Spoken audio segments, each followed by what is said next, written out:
olen Jaan Tagaveli, üles kasvanud on Viimsi poolsaarel Tamnimäe külas ja kuigi hilisem koolitee ja tööelu on viinud mind siit kaugemale, olen nüüd juba aastaid oma kodukandis Tamnimäe külas tagasi. Hobi korras olen tegelenud Viimsi ajaloo uurimisega ja ka tutvustamisega. Päris palju olen kirjutanud erinevates väljaannetes, kaasa arvatud Viimsi lehes Viimsi Teataja. Ja ma loodan, et huvilistel on neid olnud tore põnev lugeda.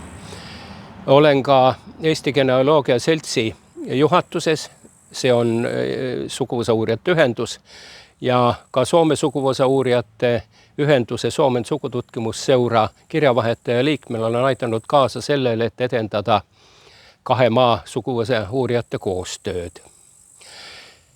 Nüüd, miks ma olen liitunud valimisliiduga Kogukondade Viimsi? Need programmilised põhimõtted ja eesmärgid on mulle väga südamelähedased ja tuttavad ja arusaadavad ja tahan anda oma panuse, et neid ka ellu viia Viimsi vallas. Aga nüüd ma tahan meenutada ühte vana asja, sest kunagi ammu oli Viimsi valla põhimääruses üks väga põnev lause. Seda ammu juba seal ei ole, et olla täpne, ma loen seda siit paberilt maha, mitte tervenisti, aga siin on öeldud niimoodi. See oli 1994. aastal, kui see põhimäärus vastu võeti. Et Viimsi valla võimu kohustus on iseseisvalt korraldada ja juhtida kohalikku elu, lähtudes valla elanike õigustatud vajadustest ja huvidest. Ma tahaksin rõhutada need kahte viimast sõna vajadustest ja huvidest.